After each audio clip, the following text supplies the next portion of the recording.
Everyone, welcome back to my channel Sanaya Yadav. तो कैसे हो गाइस आप लोग? आई होप आप लोग बिल्कुल ही अच्छे होंगे, स्वस्थ होंगे और मस्त होंगे। एंड हैप्पी करवा चौथ गाइस आप लोग को भी।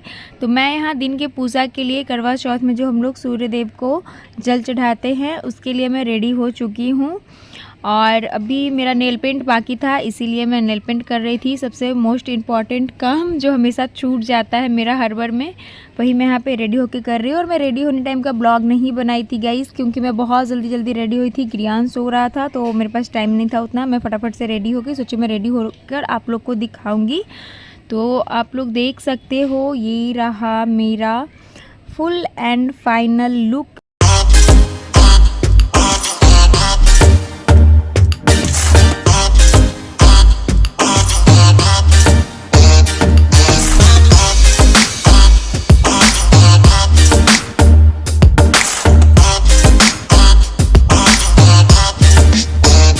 और प्लीज़ गाइस आप लोग बताना कमेंट में मैं कैसी लग रही हूँ, क्योंकि मैं फ़र्स्ट टाइम ऐसे मैं रेडी हुई हूँ।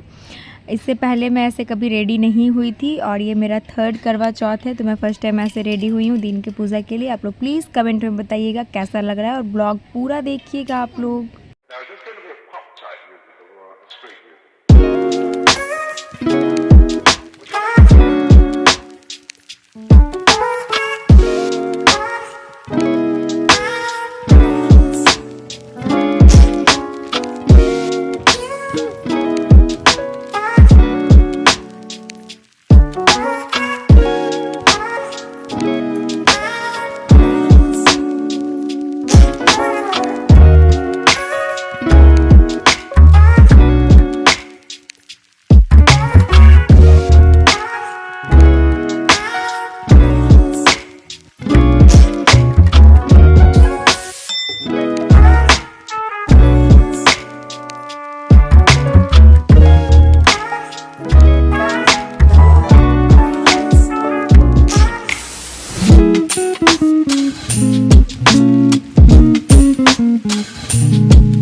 गाइस तो यहाँ हम लोग पूजा करने की तैयारी में लग चुके हैं। यहाँ मम्मी पूजा का थाल रेडी कर रही है, उसके बाद हम लोग पूजा करेंगे। आप लोग ब्लॉग में आगे देखिएगा कैसे क्या क्या होता है। प्लीज़ गाइस पूरा ब्लॉग देखिएगा एंड तक।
Kalau sampai sah, अभी रात का है। आपको बेटा बेटी सुनने देगी। करक चौथ नवमी अष्टमी व्रत कथा। करक चतुर्थी करवा चौथ का व्रत कथा। कार्तिक मास की कृष्ण पक्ष की चतुर्थी तिथि को करवा चौथ अथवा करक चतुर्थी के नाम से जाना जाता है। इस दिन सौभाग्यवती स्त्रियों के लिए गणेश जी की पूजा करने का विधान है। भारतीय वाण्या में गणेश जी की पूजा किसी भी कार्य के प्रारंभ में करने की प्रथा सदैव से ही रही है, क्योंकि सभी देवों में इन्हें अनादि देव माना गया है।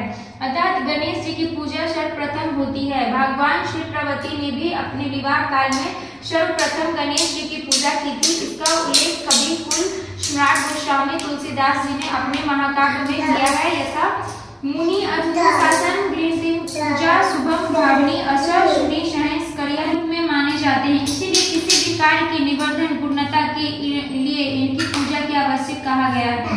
करवा चौथ के दिन व्रती को नित्य कर्म से निवृत्त होकर गणेश जी की पूजा के लिए मन में दृढ़ संकल्प करना चाहिए कि मैं आज दिन भर निराहार रहकर गणेश जी के ध्यान में तड़प रही हूँ, तत्पर रहूंगी। रात्रि में जब चंद्रोदय नहीं हो जाएंगे तब तक निर्जला व्रत करूंगी। व्रत के दिन सायंकाल में घर की दीवार को गोबर से लीपकर उसके ऊपर गेरू की सहाय बनाकर उससे गणेश, पार्वती, शिव, कार्तिकेय आदि देवों की प्रतिमा बनानी चाहिए। साथ ही एक बट वृक्ष बरगद के पेड़ मानव की आकृति बनाकर दिखानी चाहिए। उस मानव कृति के हाथ में छलनी भी होनी चाहिए। पास में उदित होते हुए चांद की आकृति भी उस दीवार पर चित्रित करनी चाहिए। पूजन काल में उस प्रतिमा के नीचे 2 करवा, तांबा, पीतल, मिट्टी आदि में निमर्तिक एक विशेष प्रकार का पात्र जिसके सिर पर जल गिरने के लिए एक संयुक्त रूप से व्रत का अनुशासन किया। सभी लोग ने एक साथ सायंकाल में गणेश पूजन किया। पूजन के पश्चात साहूकार के सभी पुत्र भोजन करने बैठे। भोजन करते समय साहूकार के पुत्रों ने अपनी बहन से भी भोजन का आग्रह किया। बहन ने उत्तर दिया, तुम सभी लोग भोजन कर लो, मैं चंद्रोदय होने के पश्चात दे लेने के बाद ही भोजन करूंगी। बहन की बात सुनकर भाइयों ने पर मैदान की अग्नि जला दी और अपने प्रकार को देखो समान चंद्रमा निकल गया है, गेट लगा लो, भोजन कर लो। भाई की बात गुड कर लो ना, नहीं होगा भाई, गेट नहीं बंद कर पाएगी, करते रहना चाहिए। इसके अंतर्गत 4 बार परिक्रमा कर चंद्रमा को दंड देकर इतना कर लेना। पश्चात घर में वृद्ध जाने को भोजन कराकर स्वयं भोजन करे। पूजा काल में विविध पदार्थ अर्पित किया गए नैवेद्य आदि को ब्राह्मणों को दान कर देना चाहिए। इस प्रकार भक्ति भाव से जो लोग इस चतुर्थी व्रत को करते हैं उनकी सभी कामना पूर्ण हो जाती है। विशेष सभी गणेश चतुर्थी में षोडशपाद पूजन के विधान में करक चतुर्थी को अतिरिक्त नैवेद्य के रूप में लड्डू करना चाहिए। गणेश जी को मोदक विशेष रूप से प्रिय है। माँ कृष्ण चतुर्थी में लड्डू के साथ साथ 3 गुड़ मिश्रित लड्डू अर्पित करने से विशेष महत्व है। पूजा के चढ़ाए गए लड्डू में आधा लड्डू किसी सुपुत्र ब्राह्मण को दान स्वरूप वितरित कर देना चाहिए। शेष लड्डू को प्रसाद स्वरूप बंधु बांधवों के साथ स्वयं भक्षण करना चाहिए। ऐसे करने से सुख की मार्ग सिद्धि होती है। करक चतुर्थी का हो गया कथा समाप्त।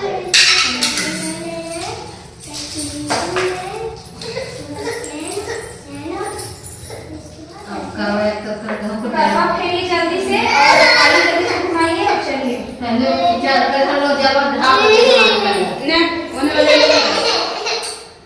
क्या चीजेगा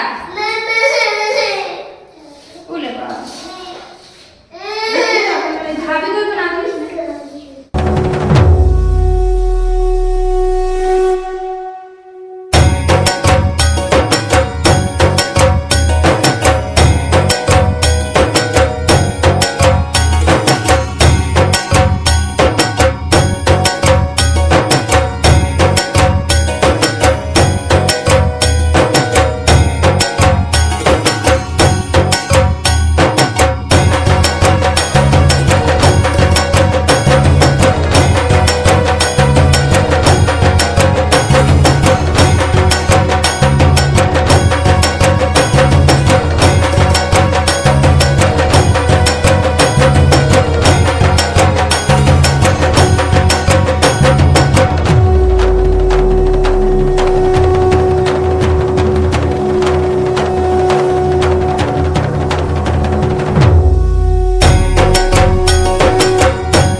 संपन्न गाइस, पूजा संपन्न हुआ गाइस।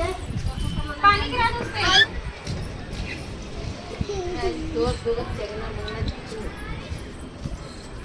तो बनल पार्वती करी।